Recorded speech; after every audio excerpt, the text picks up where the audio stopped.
የሐሰተኛ መረጃ ማስጠንቀቂያ። እዚህ ጋር የምታያቸው ሐሰተኛ መረጃዎች በሙሉ ውሸት ናቸው።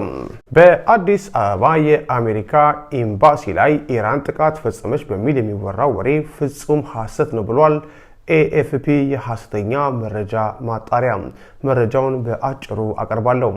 የኢትዮጵያ ጠቅላይ ሚኒስትር አብይ አህመድ ኢራን በባህረ ሰላጤው ሀገራት ላይ የወሰደችውን የአጸፋ እርምጃ ተከትሎም ጦርነቱ አሜሪካና እስራኤልን ባሳተፈ መልኩ መስፋፋቱን በማስመልከት ለኳታር ያላቸውን አጋርነት መግለጻቸው ይታወቃል ይላል ኤኤፍፒ። ይህ በእንዲህ እንዳለ ኢራን በአዲስ አበባ በሚገኘው የአሜሪካ ኤምባሲ ላይ የቦምብ ጥቃት እንደፈጸመች የሚገልጽ የቪዲዮ ምስል በኢትዮጵያ ውስጥ በማህበራዊ ሚዲያ እየተዘዋወረ ይገኛል።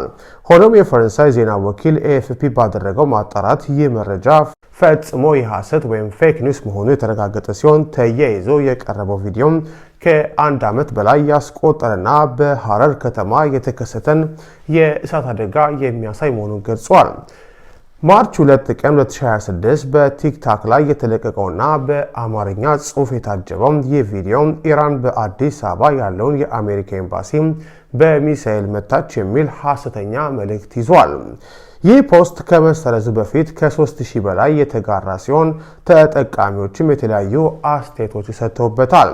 አንደኛው አስተያየት ሰጪ በኢትዮጵያ ላይ ያሰባቸው ተልዕኮ አይሳካም፣ ፈጣሪ ኢትዮጵያና ሕዝቦቿን ይጠብቃል ሲል፣ ሌላኛው ደግሞ ኢራን ጀግና ናት፣ መላውን ዓለም እያናወጠች ነው፣ ውሎ አድሮ ወደኛ መምጣቱ አይቀርም የሚል አስተያየት አስፍሯል። ይሄው ቪዲዮ ማርች 3 ቀን 2026 በፌስቡክ ላይም ተመሳሳይ የሐሰት ማብራሪያም ታክሎበት በስፋት ተሰራጭቷል።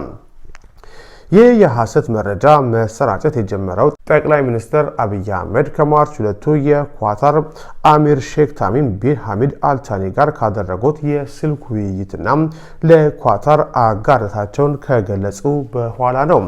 በወቅቱ አሜሪካ የነዳጅ ጫኝ መርከቦችን በሆርሙዝ ስትሬት ለማጀብ የባህር ኃይሏ ዝግጁ መሆኑን ፕሬዚዳንት ዶናልድ ትራምፕ መናገራቸውን ተከትለው የኢራን ኃይሎች በስትሬቱ ላይ ሙሉ ቁጥጥር እንዳላቸው አሳውቀው ነበረ። በተጨማሪም የፈረንሳይ ዜና ወኪል ማርች 6 2026 እንደዘገበው እስራኤል በቴሄራን የስርዓቱን መሰረተ ልማቶች ላይ ከባድ ጥቃት በመፈጸም ጦርነቱ ወደ አዲስ ምዕራፍ ያሻገረች ሲሆን በሊባኖስ በኢራን በሚደገፉ የሂዝቦላ ታጣቂዎች ላይ በከፈተችው ጥቃትም ከ120 ሰዎች በላይ ተገድለዋል ሲል ኤኤፍፒ ዘግቧል።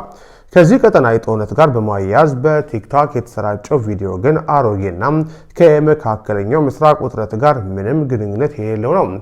የኤኤፍፒ የፋክት ቼክ ቡድን ኤንቪድ ቬሪፋይ የተሰኘ ቴክኖሎጂን ጠቅሞ ባደረገው የጀርባ ምስል ማጣራት ቪዲዮ የካቲት 1 ቀን 2025 በቲክቶክ ላይ ተለቆ እንደነበር አረጋግጧል። የዋናው ቪዲዮ ማብራሪያ የእሳት አደጋ የተከሰተው በሐረር ከተማ ጎርጊስ መንገድ ጅበራና አደባባይ ተብሎ በሚጠራ አካባቢ ነው።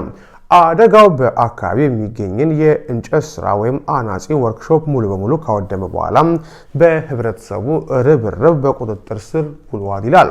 ምንም እንኳን ቪዲዮ የተቀረጸው በማታ ቢሆንም በውስጡ የሚታዩ ዛፎች፣ የኤሌክትሪክ መስመሮችና የህንፃ ቅርጾች ከጎግል ካርታ ጋር ሲነጻጸሩ ከአዲስ አበባው የአሜሪካ ኤምባሲ ጋር ፈጽሞ አይገናኙም። በአዲስ አበባ የሚገኘው የኤኤፍፒ ዘጋቢም በኤምባሲው ላይ ምንም አይነት ጥቃት አለመድረሱና ከኦፊሴላዊ ምንጮች የተሰማ የታመነ መረጃ አለመኖሩን አረጋግጧል።